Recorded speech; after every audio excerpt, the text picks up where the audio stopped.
കണ്ട് ഒടിഞ്ഞു തൂങ്ങിയത് ആഘോഷമാക്കുകയാണ് പ്രതിപക്ഷം.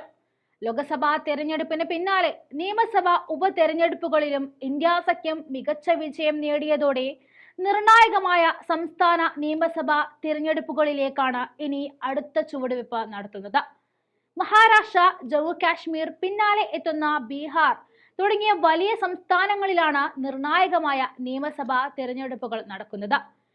ഇതിനു മുന്നോടിയായി നടന്ന തെരഞ്ഞെടുപ്പിൽ നേടിയ അധികാര ജയം അത്രമാത്രം ആത്മവിശ്വാസം ഇന്ത്യ മുന്നണിക്കും കോൺഗ്രസിനും പകർന്നു നൽകുന്നുണ്ട്.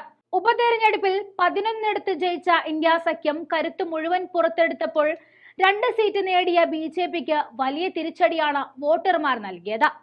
പൊതു തെരഞ്ഞെടുപ്പ് ഫലത്തിന് പിന്നാലെ രാഹുൽ ഗാന്ധിയുടെ നേതൃത്വത്തിലുള്ള പ്രതിപക്ഷ സഖ്യത്തിൽ ജനം വിശ്വാസമർപ്പിച്ചു കഴിഞ്ഞതിന്റെ സൂചനയായി ഈ നേട്ടം കാണാനാവുമെന്നാണ് മാധ്യമങ്ങൾ പറയുന്നത്. അതേസമയം ഹിമാചൽ പ്രദേശിൽ 2 സീറ്റുകളിൽ വിജയിച്ചതോടെ സർക്കാരിനുള്ള ഭീഷണി മറികടക്കാൻ കോൺഗ്രസിനായി എന്നതും പ്രത്യേകതയായി കാണാം. 3 സീറ്റുകളിലാണ് ഹിമാചൽ ഉപതെരഞ്ഞെടുപ്പ് നടന്നത്. 2 സീറ്റിൽ കോൺഗ്രസും ഒരിടത്ത് BJPയും വിജയിച്ചു.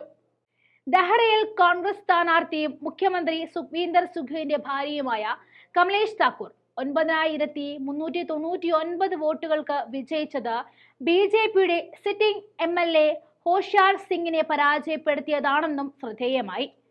ഹമീർപൂർ BJPയുടെ ആശിഷ് ശർമ്മ 1571 വോട്ടുകൾക്ക് വിജയിച്ചപ്പോൾ നാലേഖണ്ഡിൽ കോൺഗ്രസിന്റെ ഹർദീപ് സിംഗ് ഭാവയും വിജയിച്ചതായി കാണാം.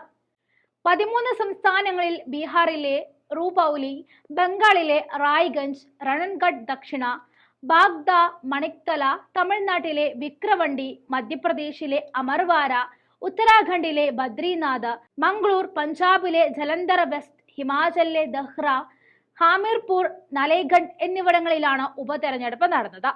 പശ്ചിമ ബംഗാളിൽ ഉപതെരഞ്ഞെടുപ്പ് നടന്ന 4 സീറ്റുകളിലും TMC സ്ഥാനാർത്ഥികൾ വൻ വ്യത്യാസത്തിൽ ജയം നേടിയത് പ്രതിപക്ഷത്തിന്റെ ആത്മവിശ്വാസം വർദ്ധിപ്പിച്ചിട്ടുണ്ട്. മധ്യപ്രദേശിലെ 1 സീറ്റിലും ഉത്തരാഖണ്ഡിൽ 2 സീറ്റുകളിലും വിജയിക്കാൻ സാധിച്ചതും വലിയ നേട്ടമായി തന്നെ കോൺഗ്രസ് എടുത്തു കാട്ടുന്നുമുണ്ട്.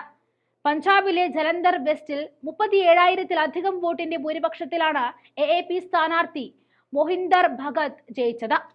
MLA ആയിരിക്കെ BJPയിൽ ചേർന്ന ശീതൽ അങ്കുലാർ കനത്ത പരാജയം ഏറ്റുവാങ്ങിയതോടെ പഞ്ചാബിൽ BJP തീർത്തും അപ്രസക്തമായി കഴിഞ്ഞതായും സംശയമില്ലാതെ പറയാൻ സാധിക്കും.